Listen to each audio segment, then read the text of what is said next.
আসসালামু আলাইকুম। ইংরেজি ভাট শব্দের অর্থ হচ্ছে পাদ বা পন্দ্রবায়ু। পাকস্থলীতে লুকিয়ে থাকা দুষ্টবায়ু যে বিশেষ প্রক্রিয়ায় বায়ুপথ দিয়ে নির্গত হয় তাকে পাদ বা পন্দ্রবায়ু বলে। যতই আমরা নাক ছিটকাই, পাদ সারাদিনে রাতে কম বেশি সবাই দেয়।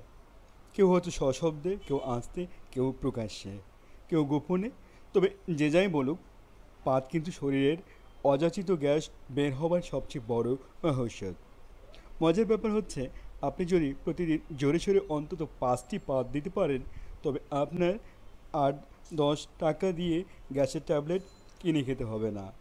পাদ হচ্ছে মানব জাতির দৈনন্দিন শারীরিক সুস্থতার জন্য অতীব জরুরি একটি পন্থা।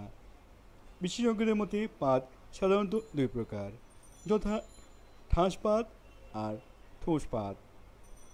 ঠাঁস পাত, যে পাত মানুষের আবেগ নিয়ে খেলা করে, কথাবার্তা ছাড়াই যেখানে সেখানে হঠাৎ করেই ইজ্জতের ফালুদা বানিয়ে ফেলে, সেটাই হচ্ছে ঠাঁস পাত। এসব পাতগুলো সাধারণত হরেক রকমের সুরের সাথে নিজেদের আগমন ঘটায়। কিঞ্চিত শব্দদূষণের অভিযোগ পাওয়া গেলেও এই পাত বেশিরভাগ সময়ই মানুষকে বিনোদিত করে। এতে অপেক্ষাকৃত দুর্গন্ধ কম থাকে।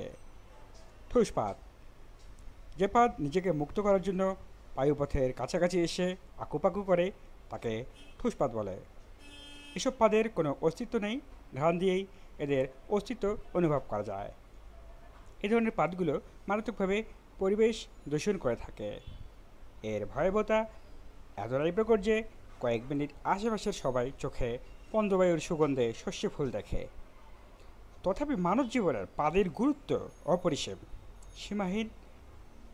পাত দিতে না পারলে মানুষের পেটে মিথেন গ্যাস জমে যেত, আর তখন মানুষ শরীরে অতিরিক্ত গ্যাসের কারণে মাধ্যাকর্ষণ শক্তিতে বৃদ্ধাঙ্গুলি দেখিয়ে মহাশূন্যে উড়ে যেত। তাই আসুন আমরা পাতকে জাতীয় বায়ু হিসেবে ভূষিত করি। পুরনো দিনের সব খারাপ স্মৃতিগুলোকে পাদের সাথেই বের করে দেই। আজ এখন এই মুহূর্ত থেকেই আমরা সবাই সব ভেদাভেদ ভুলে গিয়ে পাদাপাদি শুরু করি।